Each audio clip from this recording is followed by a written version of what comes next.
Good evening, I'm Chris Verheyen. And I'm Steve Garrison. Here's what's coming up next on Panthervision. Final push and some big names are in town. Students will determine the next election. But see who wins when politics takes on Monday Night Football. Also, we'll tell you why you can't get there from here. The bridge to nowhere.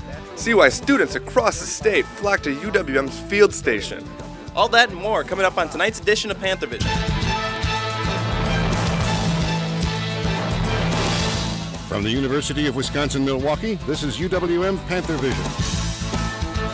A weekly newscast reported, written, and produced by students in the Department of Journalism and Mass Communication.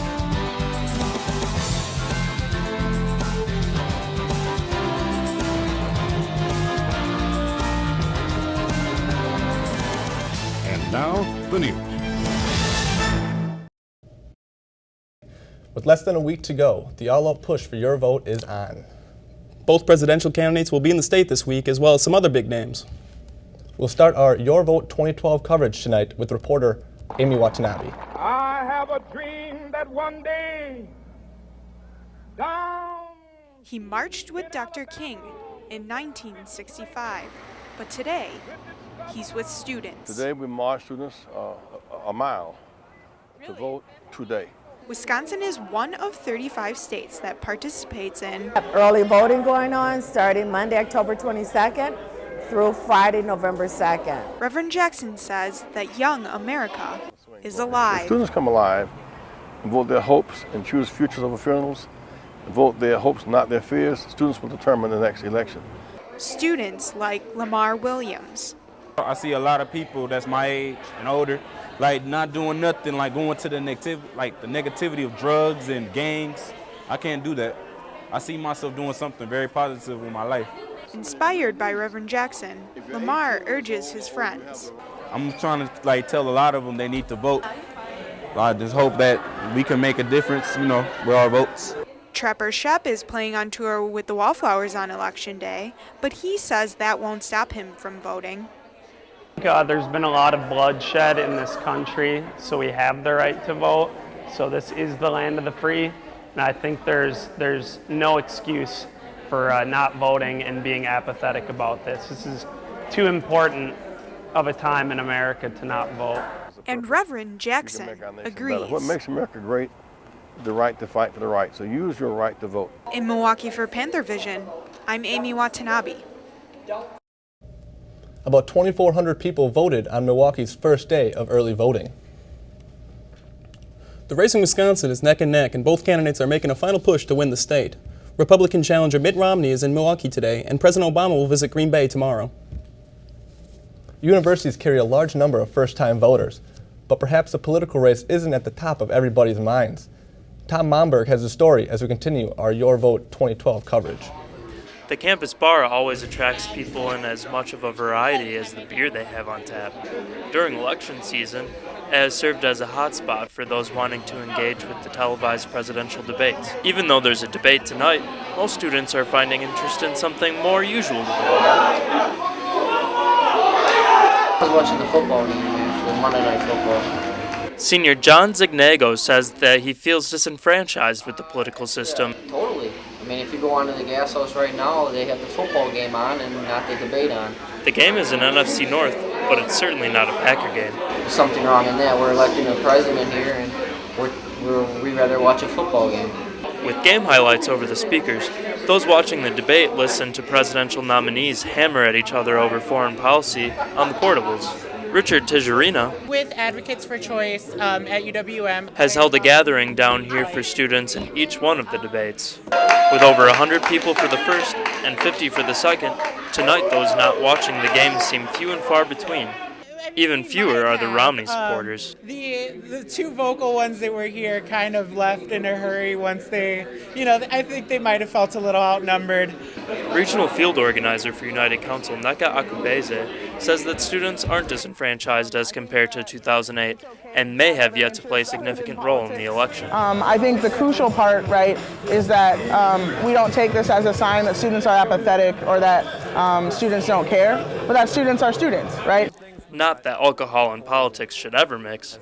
But is this a sign that students are apathetic or not? I think it's okay for folks to come out. I wish they were watching the debate, but who's to say that they're not going to go home and dialogue, right? It's still on the screens, and I think it's still on people's minds. It is hard to say. We'll just have to see who turns out to the polls. In Milwaukee, I'm Tom Mombrick for UW-M Panthervision. If you don't know where your polling place is, you can find out on the City of Milwaukee's website. Go to city.milwaukee.gov/vote. If you are not registered, you can do so at your polling location, but make sure to bring a proof of residence. Big changes are happening around UW-M, and there are some big gaps to fill. Panthervision's Rebecca Omick and Faith Leonard have team coverage on things you may or may not have noticed around campus.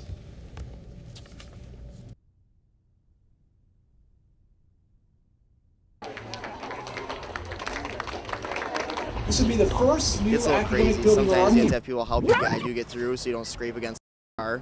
On the spot, we'd have to keep changing things, and we never know if we'd actually have access to the circle drive. This can only mean it's that season again. There's quite a bit of construction from sort of two different types of projects that we have. All agency projects are funded for the UW system for major maintenance and replacements to existing buildings. So, for example, over at the corner of Hartford and Maryland, you saw the hole in the ground and the tunnel under the street. That's for a steam line that's connecting to the old Columbia Hospital, which is slowly being converted into an addition to the UW-M campus. These elevators may be out of service, but in the not too far future, this entire building will see life once again. The former hospital building is very important for us. But that's not the biggest hole on campus. You'll see quite a bit of construction activity there for the next 2 years. That'll be a 5-story building. It'll actually be a signature building on campus for researchers, most of which will be from the physics department, but there will also be quite a few from the School of Public Health. But for students like Mary Collins, these projects are causing problems. The bridge to nowhere, how are we going to get our coffee in the mornings now, you know? Faith Leonard found more serious problems than students' lack of caffeine. First 2 weeks, just rattling and shaking, and the windows are closed, and it's extremely loud in our class. But we didn't think it was going to be a big of a deal and take this long. And it was shocking that they started the construction weeks before school started. Loud noises aren't affecting just the classrooms. Construction is a familiar sound for the students that live here at the Sandberg dorms. This is their new alarm clock. It wakes me up at 6 in the morning every day to beep, beep, beep, beep. It's annoying. Some students have even missed class because of the unwelcomed wake-up call. It wakes me up every morning at 6, and I can't stand it because my room's like right up there, and it's just constantly banging, and I can't sleep.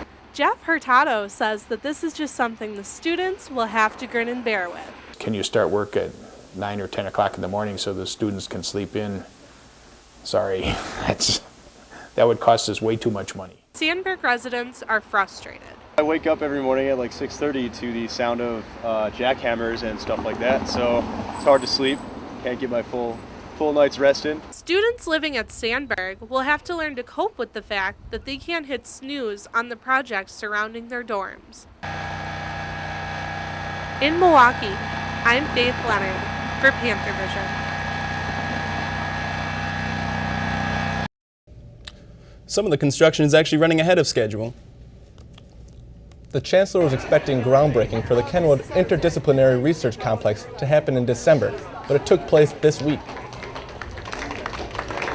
This would be the first new academic building on our campus since the Lubar building right across the street was built in 1995. Milwaukee Mayor Tom Barrett says this project holds more ground than it covers. That makes it even more important when you build a building like this to make sure it suits not only the needs of the students today, but the needs of the students for many years to come. The complex should be finished by February 2015. Chancellor Lovell acknowledges these disruptions and is thanking everyone in an email. The Chancellor says he's grateful for everyone's patience and understanding during the construction process. He says the university needs these developments to achieve its goals, and I appreciate your willingness to have your daily routine disrupted today so we can have a better future. When we come back, we'll tell you what is keeping more freshmen on campus this school year. And will the sunshine continue? We'll have your weather forecast after the break.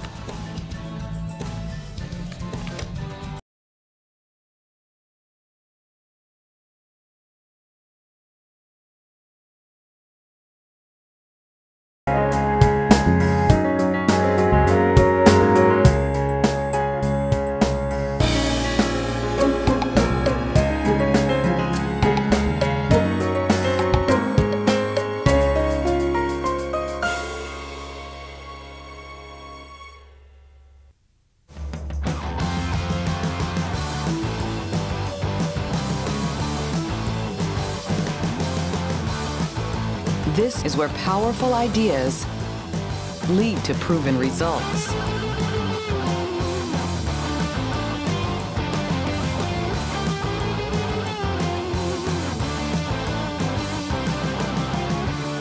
This is where you belong.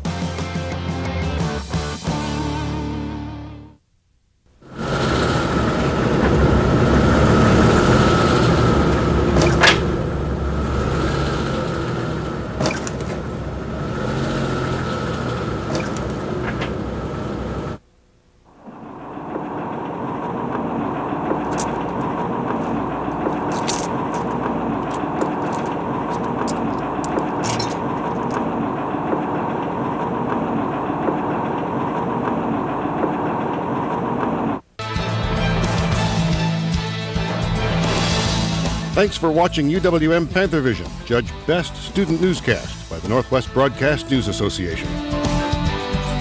Panthervision is produced by students in the Department of Journalism and Mass Communication in association with Milwaukee Area Technical College.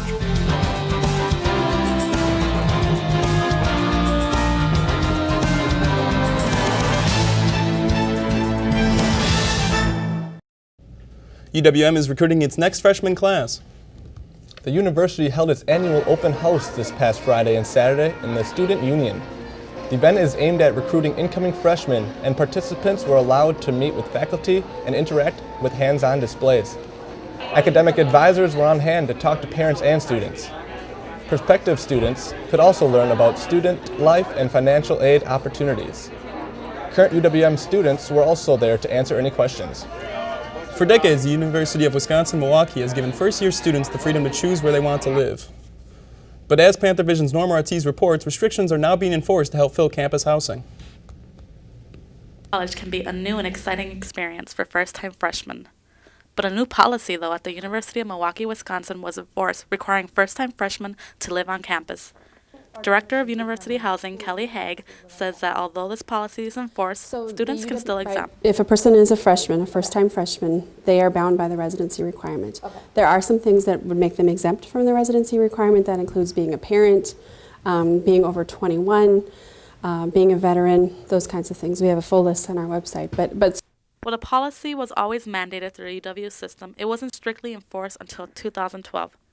With the expansion of Riverview and Cambridge, the university has more than enough room to house the students. Freshman Diana Adamero says if she could, she would have exempted. I definitely wanted to live off campus, yeah. Like, I wouldn't have chosen to live here. Like, if I was closer, I would definitely live at home. I did second guess it for a little while, considering my mom lives in West Dallas, but it was just too much work to go through to try and get out of staying in housing, so it was just pretty much my easy option. And then I thought it would be a good experience and meet new people. Kelly, however, says that living on campus does more good for the students. Study after study has always shown that students who live on campus do better academically. They're more likely to stay in school until they graduate, and they feel more connected to the university experience overall. In Milwaukee, I'm Norma Ortiz for Panthervision. UW-Milwaukee has reached a 2-year agreement with MATC, allowing their students to live in UWM dorms. The agreement is an attempt to fill empty rooms in both Riverview and Cambridge Commons, which are at 90% capacity this semester. MATC students must be 18 or older, enrolled in a degree-seeking program, and have a course load of at least 6 credits. Well, they don't teach you in high school, but it seems to be an all-important skill in the adult financial world.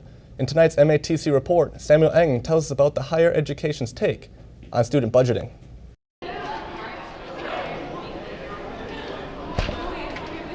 I can say I do kind of budget a little bit. I don't actually have like a strategy or a way I go about budgeting. You know, it's more or less just a matter of, you know, do my best not to, you know, spend impulsively kind of thing, because, I mean, you know, I'm not made of money, so. Many students are struggling financially, but there is something they can do to help themselves. Heidi Blasi is the coordinator in the Department of Student Financial and Employment Services. Budgeting, keeping track of money, is part of the Quadrant series. Well, the Quadrant series covers different areas of student life that they might not get necessarily in the academic classroom. So myself, we talk about financial matters such as credit basics, budgeting, and financial aid, and how to pay for school.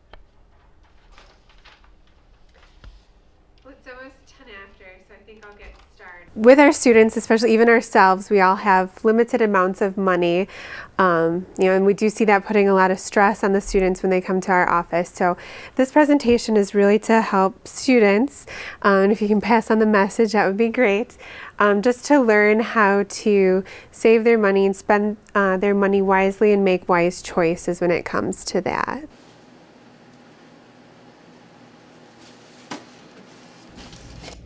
You can find more information about student budgeting at www.cashcourse.org. And Taylor Thompson is here now with the weather. Hey, how you doing, Taylor? Good. How you guys doing? Pretty good.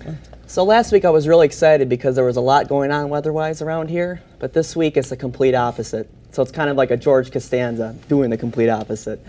The big story is going to be what we're watching with Hurricane Sandy and that superstorm that's about to slam the East Coast, and we got our fingers crossed, and we're hopeful that this will not turn out as bad as is being forecasted. So meanwhile, around here, nothing like that for us. What we're going to have to deal with is a lack of movement in our temperatures. Remember those 70s we saw last week? Well, those are long gone. Bye-bye, 70s, and I don't see them coming back anytime soon. But here's the good news. We have no rain or precipitation forecasted for the next 7 days, so that's encouraging, which will make those Halloween plans very manageable, and you should be A-okay.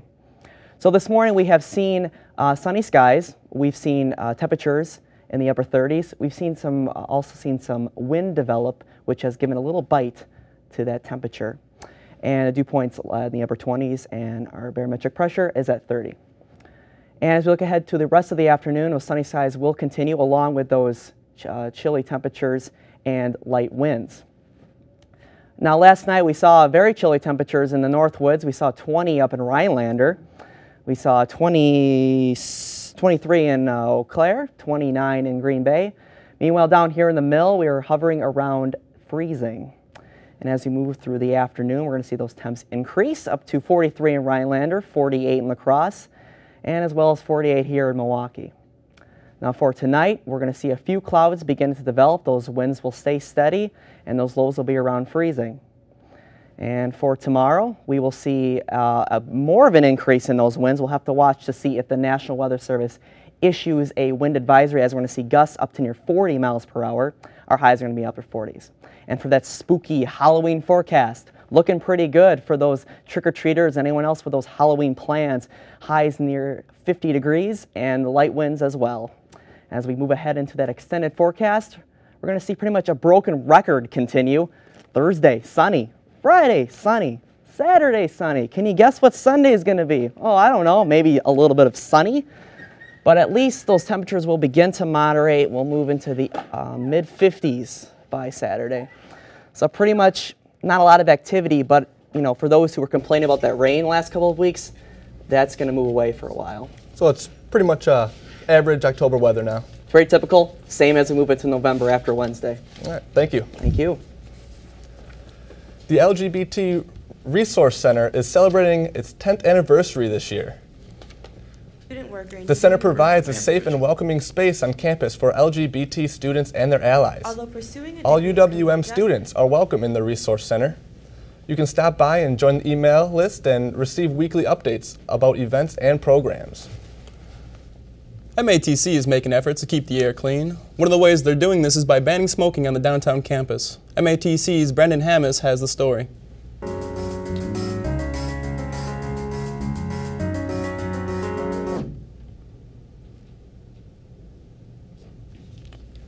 The MATC Times reports as of November 1st, MATC will be a tobacco-free area, an attempt to clean up the environment.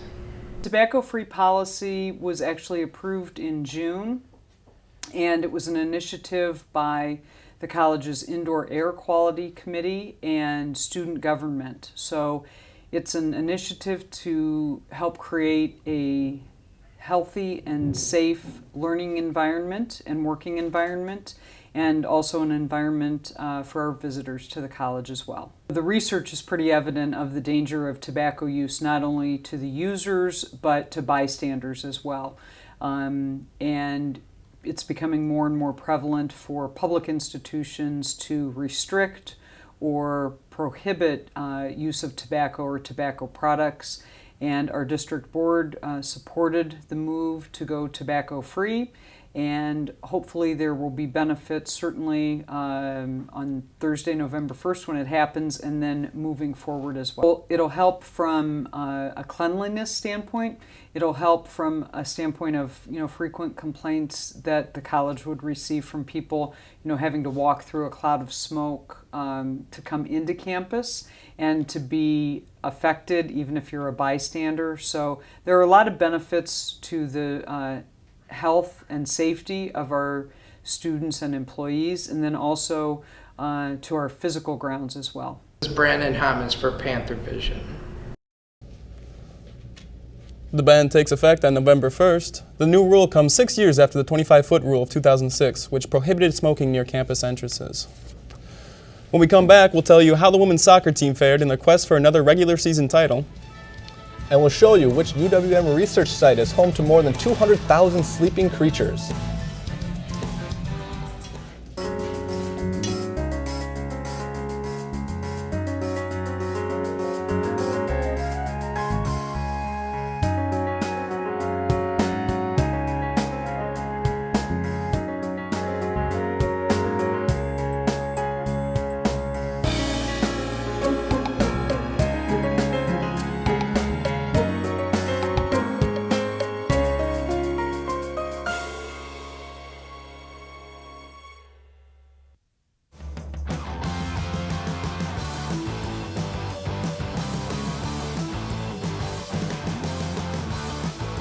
This is where powerful ideas lead to proven results.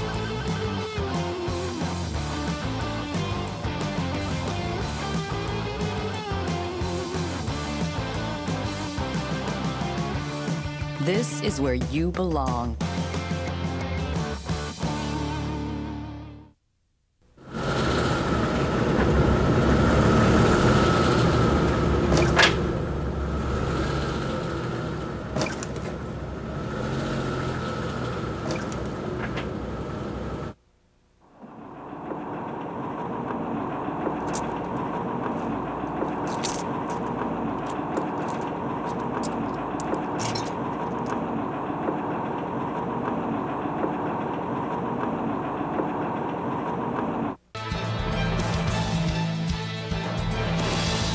Thanks for watching UWM Panthervision, Judge Best Student Newscast by the Northwest Broadcast News Association.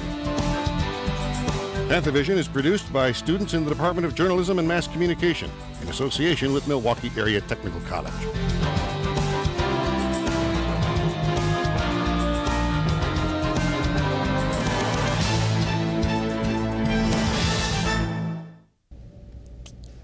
Women's tennis finishes its season in full swing at the ITA Regionals. And we're getting our first look at the 2012 men's basketball team. Tyler Berg joins us with sports. Tyler? Thanks, guys. They are conference champs again for the 12th straight year. With a 5-0 home win over Cleveland State, the Lady Panthers soccer team clinched a share of the Horizon League regular season. The team scored 4 goals in the first half and capped off the game with the final goal in the second half. The team also earns the right to host the Horizon League Championship at Engelman Stadium. UWM has a first-round bye and will play in the semifinals Friday at 7 p.m. The championship game will be Sunday at 1 o'clock. The men's soccer team lost a close game on a controversial call. After a scoreless first half against the University of Detroit, a red card was handed out early in the second half. Detroit converted the penalty kick, and the Panthers had to play the last 44 minutes with just 10 players. They were unable to score and lost the game 1-0. The Panthers host the final game of the season November 3rd against Valparaiso. The women's tennis team sent 7 players to the ITA Regionals in Champaign, Illinois to complete the season. Kristen Kier finished with a tiebreaker singles loss in the 3rd place match. Maddie Soul won 3 singles matches. Soul and Christina Colarossi advanced to the Sweet 16 in the doubles draw. Kier and Brittany Skemp took 5th place in their doubles flight in the second chance event. The spring season starts in January. We're getting a sneak peek at the men's basketball team, and this year the Panthers are playing closer to home. Panthervision's Justin Wheeler has a story. UWM basketball is back on campus. That hasn't been a reality since 2003. But once again, the men and women's teams will play their home games at the Klotsky Center. The men's team kicked the season off Tuesday night, holding their annual sneak peek scrimmage in front of a crowd of season ticket holders and alumni. For 8 seasons, the Panthers played at US Cellular Arena, about 4 miles away from campus.